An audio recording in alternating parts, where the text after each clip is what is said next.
الحمد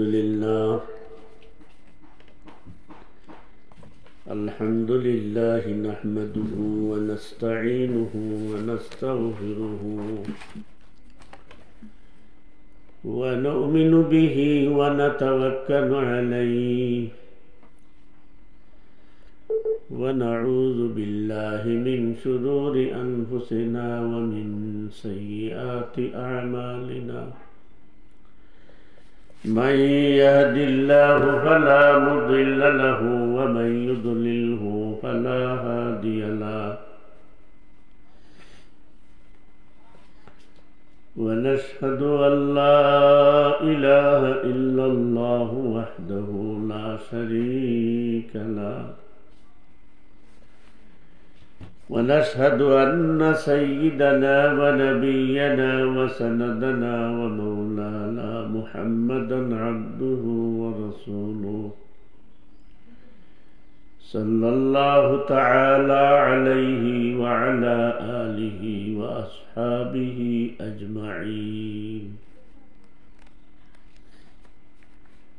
أما بعد فأعوذ بالله من الشيطان الرجيم. بسم الله الرحمن الرحيم.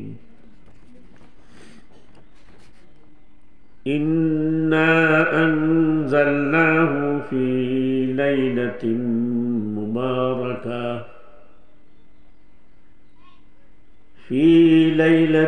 مباركة إنا كنا منذرين. وقال تعالى شجرة مباركة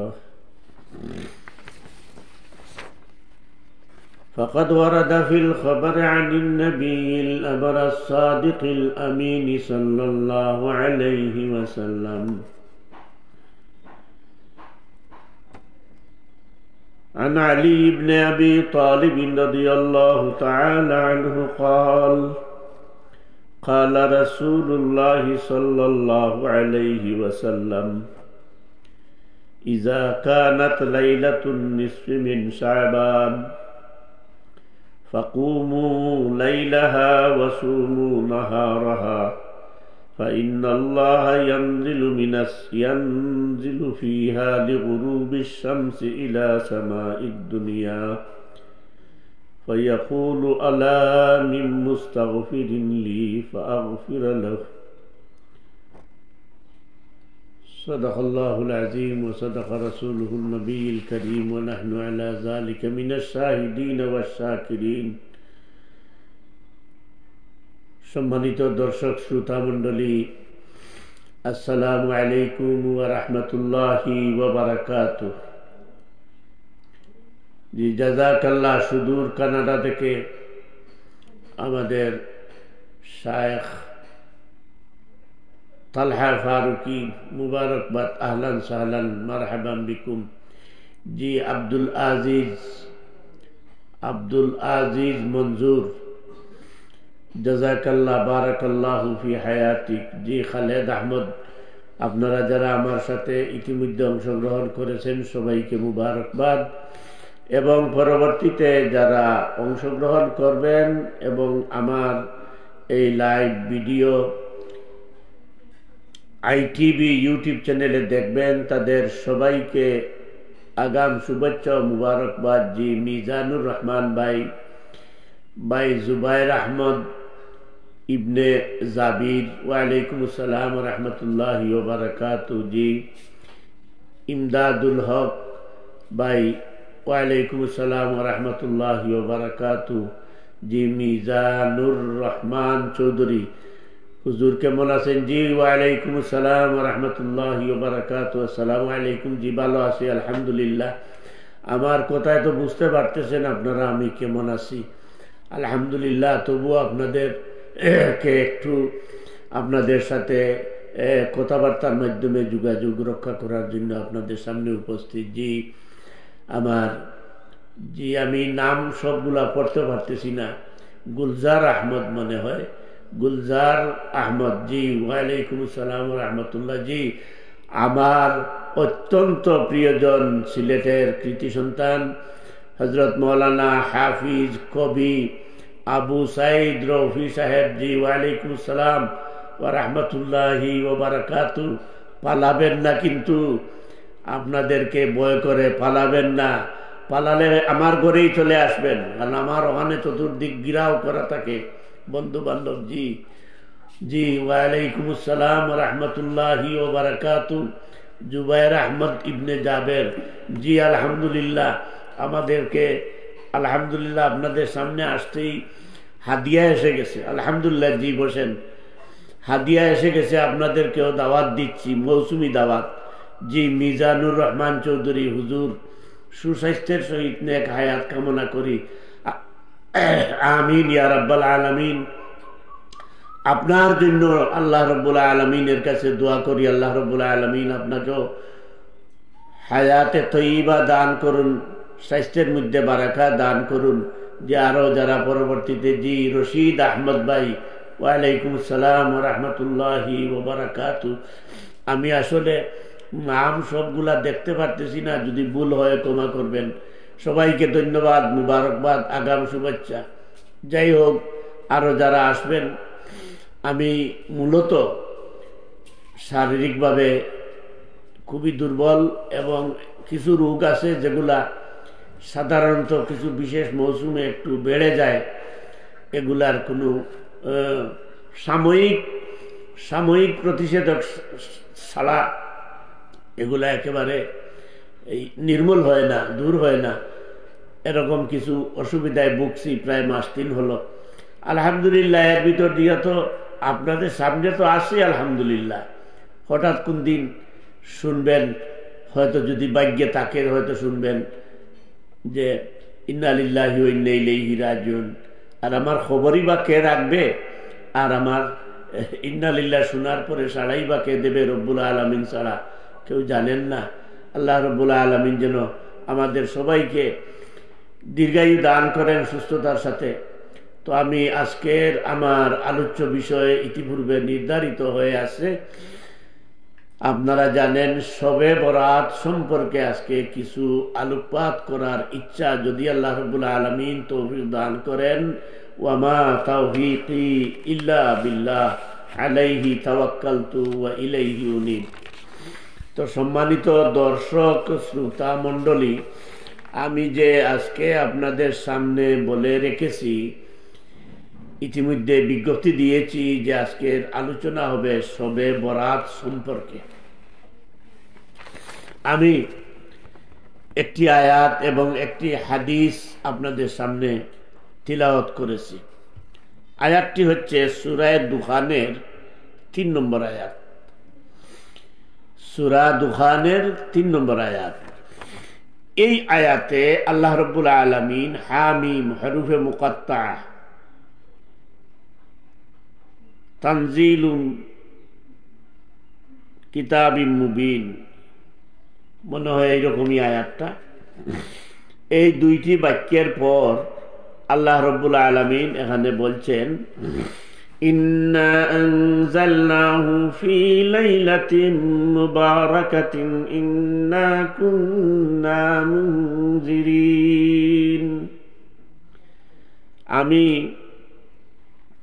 অবশ্যই আমি এটি নাজিল করেছি বরকতময় রাতে। নিশ্চয়ই আমি সতর্ককারী। ইন্না আনজালনাহু, অবশ্যই বা নিশ্চয়ই আনজালনাহু আই আনজালনাল কুরআন, এই কুরআনকে নাজিল করেছি ফি লাইলাতিন, এমন এক রাতে, মুবারাকা, যে রাতটি বরকতময়, মুবারক।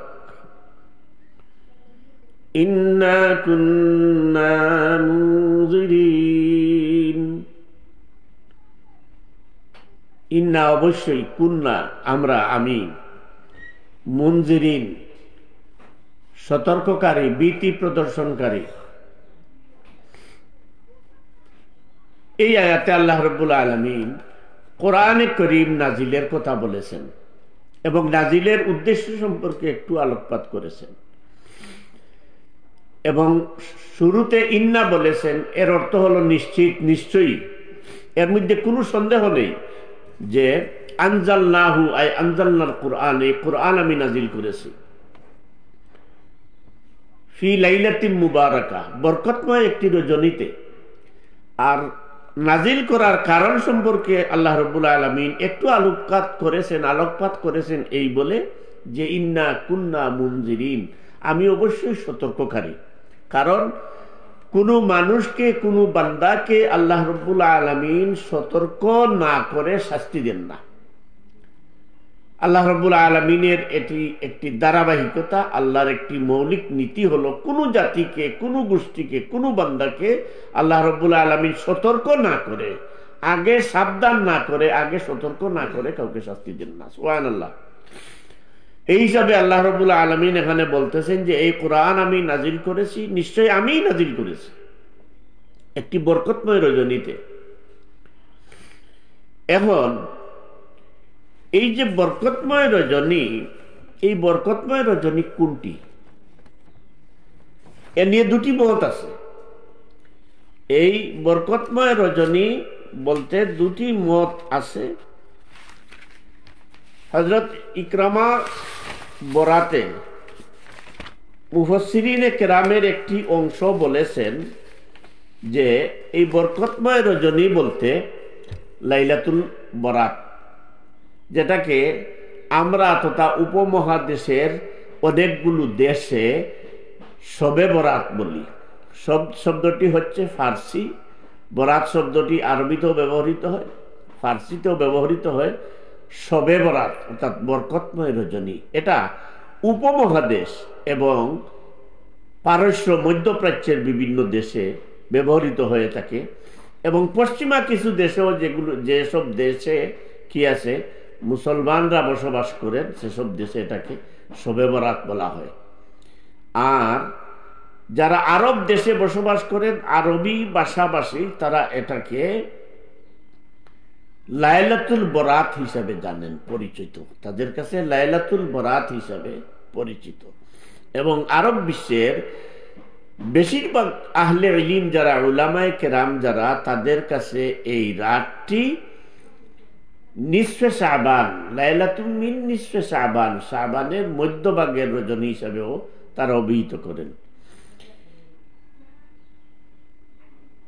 জি মতিউর রহমান আহাদ সাহেব, ফখরুদ্দিন শিকদার, ওয়ালাইকুম সালাম ওয়া রাহমাতুল্লাহি ওয়া বারাকাতুহু। জি স্বাগতম আপনাদেরকে, ধন্যবাদ, আপনারা শুনছেন আমার কথা।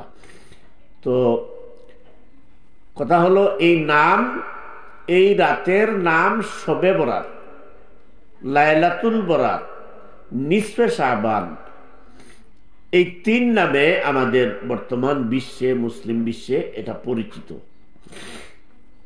কিন্তু মুফাসসিরিনে কেরামের কাছে এই রাতটি চার নামে পরিচিত।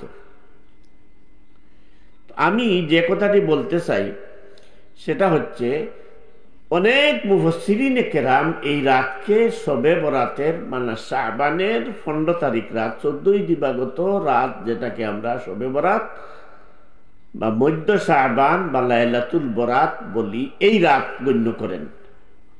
এবং তাদের মতে আল্লাহ রাব্বুল আলামিন এই রাতে কোরআনে করিমকে একটি মুসহাফ বা গ্রন্থাকারে লিপিবদ্ধ করে সামায়ে দুনিয়াতে আল্লাহ রাব্বুল আলামিন প্রেরণ করেছিলেন।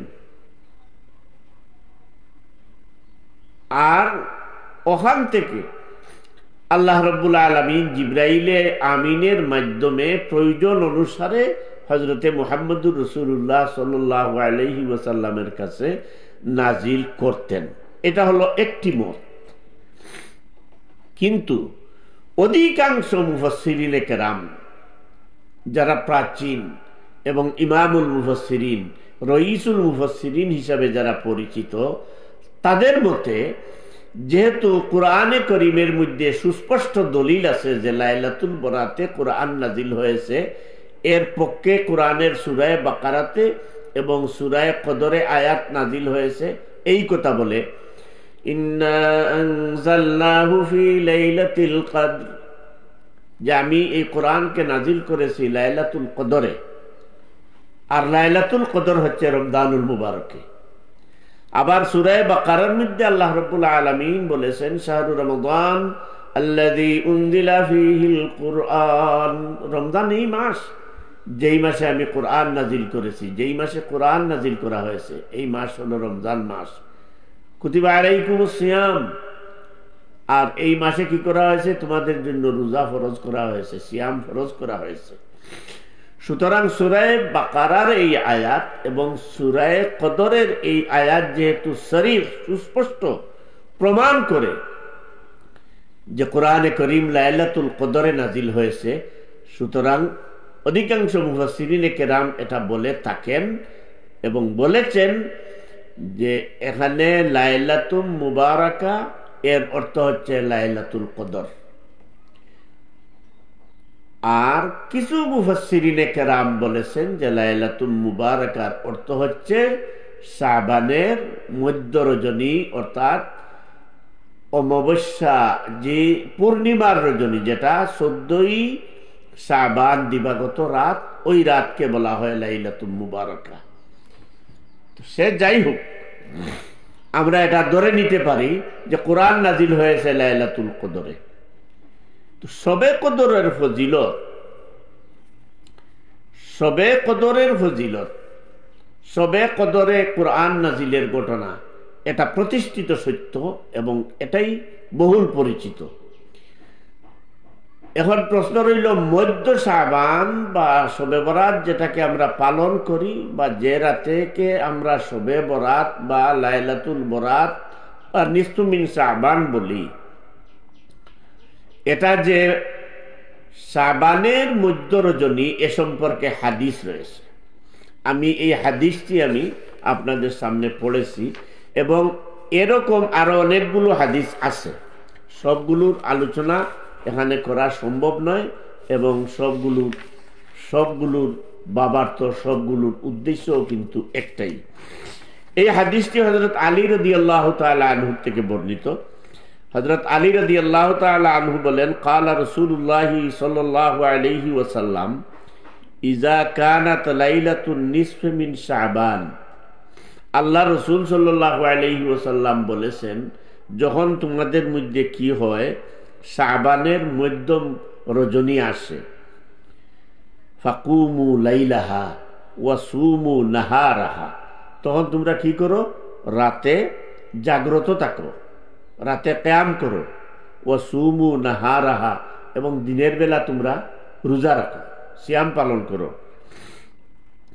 ফাইন্নাল্লাহা ইয়ানজিলু ফিহা লিগুরুবিশ শামসি ইলাস সামাঈদ দুনিয়া, এই দিন গত রাতে সূর্যোদয়ের সাথে সাথে, সূর্যাস্তের সাথে সাথে, রাত আসার সাথে সাথে আল্লাহ রাব্বুল আলামিন নিচের আসমানে, আমাদের মাথার উপরে যে আসমান, নিচের আসমান, ওই আসমানে নেমে আসেন। এবং এই নেমে আসাটা একটি রূপক অর্থে, মানুষকে বোঝানোর জন্য। এর অর্থ হলো একেবারে মানুষের কাছে আসেন এবং ডাকতে থাকেন, আলা মিন মুস্তাগফিরিন লি, আসনি কেউ আমার কাছে ক্ষমা প্রার্থনা করবে, আমি তোমাদেরকে ক্ষমা করে দেব। আসনি কি কেউ তোমাদের মধ্যে রিজেক চাইবে, আমি আল্লাহ তোমাদেরকে রিজেক দান করব। আসনি কি কেউ আমার কাছে তোমাদের অসুস্থতার জন্য দোয়া করবে, আমি তোমাদেরকে সুস্থতা দান করব। এভাবে আল্লাহ রাব্বুল আলামিন ডাকতে থাকেন হাত্তা মাতলাইল ফজর, এভাবেই ফজর বা সুবহ সাদিক উদিত হয়ে যায়। এভাবেই আল্লাহ রাব্বুল আলামিন মানুষজনকে ডাকতে থাকেন। এটা হচ্ছে হযরত আলী রাদিয়াল্লাহু তাআলা আনহুর বর্ণিত হাদিস। এই হাদিসটি ছাড়াও এই হাদিসটি আছে ইবনে মাজাতে, তারপরে তারগীব ও তারহিবের মধ্যে, অন্যান্য হাদিসের কিতাবের মধ্যে আছে। আরেকটি হাদিস আছে মশহুর হাদিস, যেটা তিরমিজির মধ্যে হযরত আয়েশা সিদ্দিকা রাদিয়াল্লাহু তাআলা আনহা থেকে বর্ণিত। তিনি বলেন, قالت ফাকাতু রাসূলুল্লাহি সাল্লাল্লাহু আলাইহি ওয়াসাল্লাম লাইলাতুন ফাখারাজতু ফাইজা হুয়া বিল বাকি'। লম্বা হাদিস। এই হাদিসটা তিরমিজিতে আছে। এই হাদিসের মধ্যে হযরতে আয়েশা সিদ্দিকা রাদিয়াল্লাহু তাআলা আনহা বলেন যে রাসূলুল্লাহ সাল্লাল্লাহু আলাইহি সাল্লাতু ওয়াসাল্লাম আমার ঘরে ছিলেন, হঠাৎ দেখি নেই। আমার মনের মধ্যে এটা উদয় হলো, মনের মধ্যে একটা ওয়াসওয়াসা আসলো বা সন্দেহ জাগলো যে হয়তো তিনি অন্য কোনো বিবির ঘরে চলে গেছেন। আমি হযরত রাসূল করিম সাল্লাল্লাহু আলাইহি সাল্লাতু ওয়াসাল্লামকে ঘর থেকে বেরিয়ে খুঁজতে লাগলাম। এক সময় গিয়ে দেখলাম যে হযরত রাসূল মকবুল সাল্লাল্লাহু আলাইহি ওয়াসাল্লাম জান্নাতুল বাকিতে দাঁড়িয়ে আছেন। আমি কাছে গিয়ে দাঁড়ালাম। লম্বা হাদিস। অনেকক্ষণ পরে আল্লাহ রসুল সাল্লাল্লাহু আলাইহি ওয়াসাল্লাম ঘরে আসলেন। আমি দৌড়ে এসে হাফাতে হাফাতে কম্বল গায়ে দিয়ে ফেললাম। আল্লাহ রসুল সাল্লাল্লাহু আলাইহি ওয়াসাল্লাম বললেন যে ও আয়েশা, কিছুক্ষণ আগে তুমি আমার পিছনে দাঁড়িয়েছিলে, আর এখন দেখি তুমি কম্বলের নিচে শুয়ে গেছো। হযরত আয়েশা সিদ্দিকা রাদিয়াল্লাহু তাআলা আনহা বললেন, ইয়া রাসূলুল্লাহ, আমি তো আপনার পিছনে ছিলাম, আপনি আমাকে দেখলেন কিভাবে? আল্লাহ রসুল সাল্লাল্লাহু আলাইহি ওয়াসাল্লাম বললেন, ও আয়েশা, আমি সামন দিকে যেভাবে দেখি পিছন দিকেও ঠিক এভাবে দেখি। সুবহানাল্লাহ। আল্লাহ রসুল সাল্লাল্লাহু আলাইহি ওয়াসাল্লামের সামন দিকে যেভাবে দেখতেন, পিছন দিকেও সেভাবে দেখতেন। তখন আল্লাহ রসুল সাল্লাল্লাহু আলাইহি ওয়াসাল্লাম হযরত আয়েশা সিদ্দিকা রাদিয়াল্লাহু তাআলা আনহাকে বললেন, ও আয়েশা, তুমি কি জানো আজকে কোন রাত? বলে, ইয়া রাসূলুল্লাহ, এটা তো আপনি জানেন, আর আল্লাহই ভালো জানেন। তখন আল্লাহ রসুল সাল্লাল্লাহু আলাইহি ওয়াসাল্লাম বললেন, আজকে নিসফে শাবান, আজকে শাবান মাসের মধ্য রজনী। আল্লাহ রাব্বুল আলামিন আমাকে এটা জানিয়েছেন যে আজকে বনি কলবের যত বেড়া বকরি আছে, অর্থাৎ আরব গোষ্ঠীর মধ্যে, হেজাজের মধ্যে, তৎকালীন সময়ের আরবের মধ্যে সবচাইতে বেশি বেড়া বকরি পালতে যে গোত্র যারা পালতো তাদেরকে বনি কলব বলা হতো। তাদের যত বেড়া দুম্বা বকরি আছে, এতগুলোর মধ্যে যত পশম আছে, আল্লাহ রাব্বুল আলামিন ততগুলো উম্মতকে আমার মাফ করে দিবেন, তত উম্মতকে আমার মাফ করে দিবেন। সুবহানাল্লাহ। এই হাদিস থেকেও প্রমাণিত হয় যে শাবান মাসের মধ্য রজনী আল্লাহ রাব্বুল আলামিনের কাছে অত্যন্ত প্রিয়। এজন্য আল্লাহ রাসূল সাল্লাল্লাহু আলাইহি সাল্লাতু ওয়াসসালাম উম্মতদেরকে এই রাতে কি করতে বলেছেন? ইবাদত বন্দেগী করতে বলেছেন, আর দিনের বেলা রোজা রাখতে বলেছেন। আরেকটি হাদিস আছে, হযরত মুআয ইবনে জাবাল রাদিয়াল্লাহু তাআলা আনহু riwayat করেন, قال يطلع الله الى خلقه في ليله النصف من شعبان। যে রাসূলুল্লাহ সাল্লাল্লাহু আলাইহি সাল্লাম বলেছেন, আল্লাহ রাব্বুল আলামিন সামায়ে দুনিয়াত, আসমান, আমাদের মাথার উপরে যে আসমান, অর্থাৎ আমাদের নিকটে আসেন, কাছাকাছি, মানুষের কাছাকাছি আসেন এবং কি করেন? আল্লাহ রাব্বুল আলামিন ডাকতে থাকেন যে আসো আমার কাছে, তোমরা কি করো? মাফ চাও। লিজামিই খালকিহি, আল্লাহ রাব্বুল আলামিন বলেন, আল্লাহ রাসূল সাল্লাল্লাহু আলাইহি ওয়াসাল্লাম বলেন, বড় জম্মে গফির, বড় মজমা, অর্থাৎ অসংখ্য মানুষকে আল্লাহ রাব্বুল আলামিন এই রাতে মাফ করে দেবেন। কিন্তু ইল্লা লিমুশরিকিন, যারা শিরিক করে, আল্লাহর সাথে অংশীদার বানায়, আগে আল্লাহ বাদে অমুক, আগে আল্লাহ বাদে মেসাবজি, আগে আল্লাহ বাদে হিসাব, হ্যাঁ, আল্লাহ রসুল সব একসাথে বলে, এই ধরনের জানিয়া না জানিয়া কি করে যারা শিরক করে এবং যারা জ্ঞাতস্বরে আল্লাহ ছাড়া নানান মূর্তি পূজা করে, এদেরকে আল্লাহ রাব্বুল আলামিন মাফ করেন না। অন্য একটি হাদিসের মধ্যে আছে রাসূলুল্লাহ সাল্লাল্লাহু আলাইহি সাল্লাতু ওয়াসসালাম বলেছেন, 5 দল মানুষকে, রাসূলুল্লাহ সাল্লাল্লাহু আলাইহি ওয়াসাল্লাম বলেছেন 5 দল মানুষকে আল্লাহ রাব্বুল আলামিন মাফ করবেন না। এই দিন, এই রাতে, এই রজনীতে এত মানুষকে আল্লাহ রাব্বুল আলামিন মাফ করবেন, আল্লাহ রসুলের উম্মতকে আল্লাহ রাব্বুল আলামিন মাফ করবেন, যার সংখ্যা পরিসংখ্যা একমাত্র আল্লাহ রাব্বুল আলামিন ছাড়া কেউ জানে না। কিন্তু এই রাতেও আল্লাহ রাব্বুল আলামিন যে মানুষগুলোকে মাফ করবেন না, তাদের মধ্যে প্রথম হলো যারা শিরিক করে। 2 নম্বরে আল্লাহ রাব্বুল আলামিন তাদেরকে মাফ করবেন না যারা মা বাবার অবাধ্য, অথবা মার অবাধ্য অথবা বাবার অবাধ্য, তাদেরকেও আল্লাহ রাব্বুল আলামিন কি করবেন না, শবে বরাতে মাফ করবেন না। 3 নম্বরে আল্লাহ রাসূল সাল্লাল্লাহু আলাইহি সাল্লাতু ওয়াসাল্লাম বলেছেন, যাদের অন্তরের মধ্যে হিংসা ভর্তি তাদেরকে আল্লাহ রাব্বুল আলামিন মাফ করবেন না। 4 নম্বর হচ্ছে রাসূল সাল্লাল্লাহু আলাইহি সাল্লাতু ওয়াসাল্লাম বলেছেন, যাদের ভিতরে অহংকারী আছে তাদেরকে আল্লাহ রাব্বুল আলামিন মাফ করবেন না।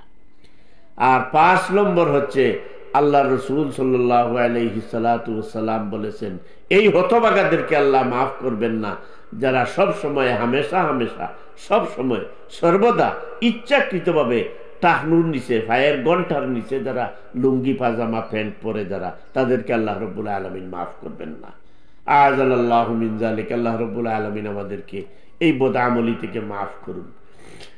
তো সম্মানিত দর্শক শ্রোতা মণ্ডলী, আমার কথার শেষ পর্যায়ে সারাংশ হলো যে আল্লাহ রাসূল সাল্লাল্লাহু আলাইহি ওয়াসাল্লাম বলেছেন, এ রাত্রে কুমু লাইলাহা, তোমরা কি করো, রাতে জাগ্রত থাকো, আর দিনের বেলা তোমরা কি করো, রোজা রাখো।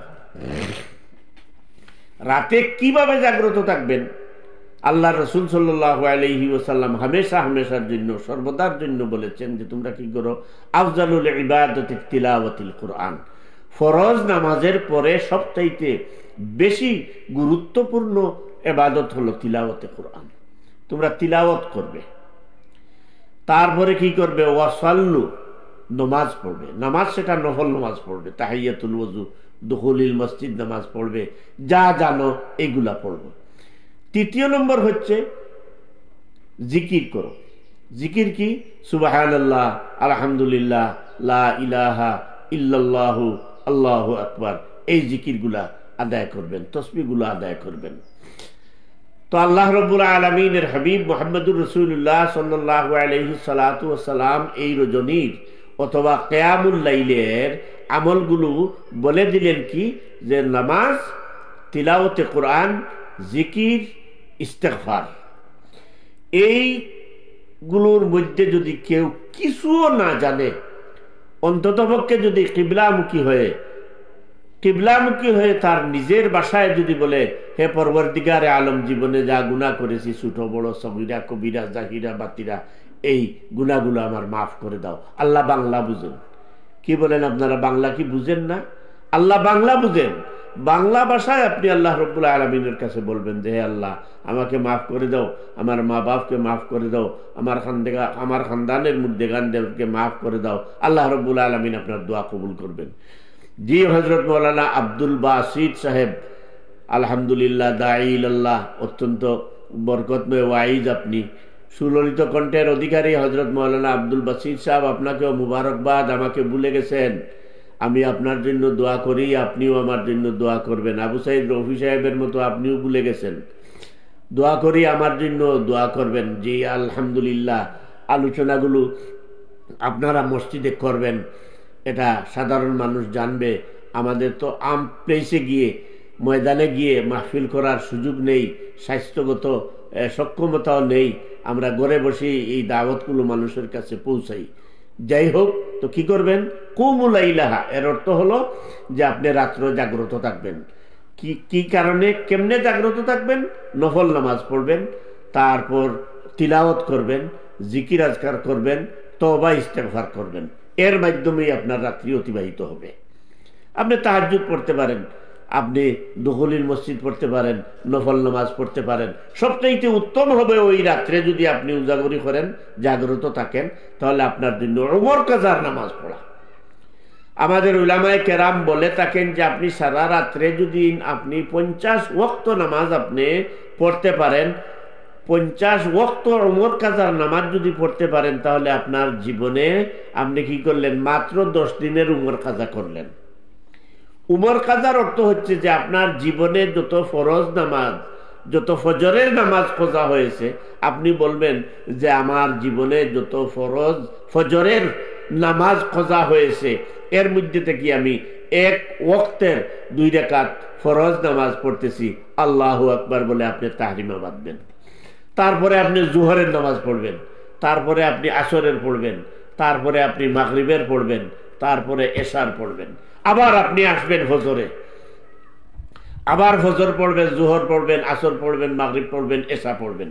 এভাবে যদি আপনি 3-4 ঘন্টা নামাজ পড়তে পারেন, তাহলে বলা তো যায় না আল্লাহ রাব্বুল আলামিন বলতে পারেন যে আজ থেকে 30 বছর আগে আমার বান্দা নামাজ কজা করেছে, 40 বছর আগে নামাজ কজা করতেছে, আর আজকে আমি আল্লাহকে বয়ে পেয়ে আজকের এই মুবারক রজনীতে আসে তার জীবনের 40 বছর আগের নামাজ, 40 বছর আগের নামাজটা কজা করতেছে। আমি কাজা বুঝি না, কাফারা বুঝি না, বান্দা তুই যখন আমাকে বয়ে পেয়েছিস আমি আল্লাহ তোকে মাফ করে দিলাম, এটা আল্লাহ বলতে পারেন। এভাবেই আপনি এই রাতটা কাটাবেন। সম্মানিত দর্শক শ্রোতা মণ্ডলী, এই রাতকে ঘিরে আমাদের মধ্যে কিছু কুসংস্কারও এসে গেছে, এগুলাও বর্জন করতে হবে। যেমন এই রাতকে হাকিমুল উম্মত আশরাফ আলী থানভী রহমতুল্লাহ আলাইহি খুতবাতুল আহকামের মধ্যে গত জুমাবারেও আমি শুনছি খুতবা দিচ্ছেন অনেকে, অনেক মসজিদে খুতবা দিচ্ছেন, আগামী জুমাতেও হয়তো খুতবা দিবেন। এই খুতবাতুল আহকাম যারা পড়েন বা মসজিদের মিম্বরে খুতবাতে দাঁড়িয়ে ইমাম সাহেবরা বলে থাকেন, হাকিমুল উম্মত আশরাফ আলী থানভী রহমতুল্লাহ আলাইহি একটি ঘটনা এনেছেন, এনে বলেছেন যে এটা কি সুরুজিদ দিওয়ালিয়া। তিনি বলেছেন যে শবে বরাতকে অনেকে আমাদের প্রতিবেশী ধর্মের একটি পূজার নাম হচ্ছে দেওয়ালি পূজা, এই দেওয়ালি পূজার মতো আমাদের এই শবে বরাতকে বানিয়ে ফেলছেন। তারা আগরবাতি জ্বালায়, মোমবাতি জ্বালায়।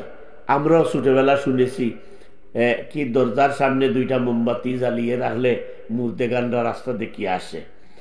কবর থেকে বাড়ি পর্যন্ত, দরজা পর্যন্ত মোমবাতি জ্বালিয়ে রাখলে মুর্দারা রাস্তা দেখে আসতে পারে। এটা ছিল কুসংস্কার, ছিল এক সময়, এখন এগুলা অনেকটা উঠছে। এটা একটা জঘন্য বেদাত এবং এটা আমাদের প্রতিবেশী মুশরিক যারা তাদের একটা উপাসনা। বাতি জ্বালানো, আগরবাতি জ্বালানো, ফুলজড়ি জ্বালানো, এই যতগুলো আপনি করবেন সবগুলো হবে ইসরাফ। এ থেকে আল্লাহ রাব্বুল আলামিন আমাদেরকে হেফাজত করুন। এই জাতীয় কুসংস্কার যাতে আমরাও না করি, আমাদের সন্তানেরাও যাতে না করে, তাদেরকে এটা আমরা আমাদের বুঝানো কর্তব্য। আরেকটি মজার ব্যাপার হলো, আমরা ছোটবেলা থেকে দেখে আসছি, তারাও আগে ছিল, এই সময়ে কিছু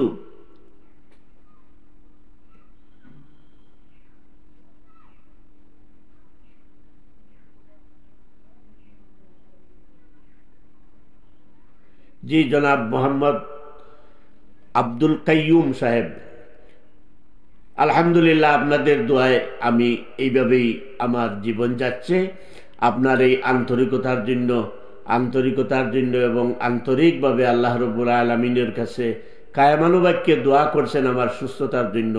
আমিও আপনার জন্য দোয়া করি, আল্লাহ রাব্বুল আলামিন জনাব আব্দুল কাইয়ুম সাহেবকে নেক হায়াত দান করুন, সুস্থতা দান করুন। যে হজরতুল আল্লাম মৌলানা আব্দুল মতিন শায়েখে বরদেশি বর্তমানে সৌদি আরব রিয়াদে আছেন, বারাকাল্লাহু ফি হায়াতিক, জাযাকাল্লাহ। আপনিও শরীক হয়েছেন, দেখে অত্যন্ত খুশি। যে আমি শারীরিকভাবে অসুস্থ, তবে কথা বলতে বলতে মাঝে মধ্যে জুস আসে, মাঝে মধ্যে আওয়াজ আসে। আমার সামনেও অনেকে দেখতেছেন, বসে শুনতেছেন। আলহামদুলিল্লাহ আপনারাও সামিল হয়েছেন। আমার কথা শেষ পর্যায়ে এসে গেছে যে আমরা দেখতেছি যে একটা বিষয়, সেটা হচ্ছে দাওয়াতের দুম পড়ে যায়। দাওয়াত সারা বছর মানুষকে খাওয়ানো। আল্লাহ রাব্বুল আলামিন বলেছেন ওয়া আবুহুমা সালিহা, কোন মানুষে যদি মানুষকে হামেশা ইচ্ছায় অনিচ্ছায় মানুষদেরকে দাওয়াত খাওয়ায়, আল্লাহ রাব্বুল আলামিন একটি ফজিলতের কিতাবের মধ্যে ফাজাইলের কিতাবের মধ্যে আছে যে আল্লাহ রাব্বুল আলামিন তাদেরকে হযরত ইব্রাহিম আলাইহিস সালাতু ওয়াস সালামের সাথে হাসর করবেন। কারণ হযরত ইব্রাহিম আলাইহিস সালাতু ওয়াস সালাম মেহমান ছাড়া খাওয়াতে বসতেন না, তিনি মেহমানের সন্ধান করতেন। এজন্য আল্লাহ রাব্বুল আলামিন তাদেরকে ইব্রাহিম আলাইহিস সালাতু ওয়াস সালামের মর্যাদায় হাসরের ময়দানে সম্মানিত করবেন। তো মানুষকে খাওয়ানো, মানুষকে দাওয়াত খাওয়ানো, ভাত খাওয়ার সময় ভাত খাওয়ানো, চা নাস্তার সময় চা নাস্তা করানো, এগুলা মানুষের ভালো কাজের মধ্যে এমন একটি ভালো কাজ যে এই অভ্যাস যার মধ্যে হয়ে যাবে, আল্লাহ রাব্বুল আলামিন তার দনে জনে আমলে বরকত দিয়া দিবেন। সুবহানাল্লাহ। কিন্তু এই যে শবে বরাত আসলে যে হুজুরকে বিশেষভাবে এই 10-11 তারিখ থেকে মনে হয়, জি 10-11 তারিখ থেকে 2-3-4 বেলা খাওয়াতে হবে, কিছু হাদিয়া দিতে হবে। এই যে একটা রওয়াজ, সারা বছর হুজুরদেরকে হাদিয়া দেন, গরিবদেরকেও দিয়েন মাঝে মধ্যে, হুজুরকে তো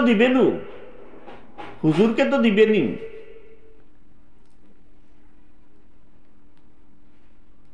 আচ্ছা জি, উলামায়ে কেরামকে দেবেন, কিন্তু মাঝে মধ্যে আপনার পাড়া প্রতিবেশী যারা আছে তাদেরকেও একটু দিয়েন, তাদেরকে মাঝে মধ্যে ডেকে এনে কিছু ভাত খাওয়াইবেন। আল্লাহ রাব্বুল আলামিন রিজিকের মধ্যে বরকত দিবেন, হায়াতের মধ্যে বরকত দিবেন, মালের মধ্যে বরকত দিবেন, আমলের মধ্যে বরকত দিবেন। সুবহানাল্লাহ। এই যে একটা অবস্থা, এটা আমাদেরকে কমাতে হবে, কিন্তু দায়মি বাড়াতে হবে, সব সময় এটা থাকতে হবে।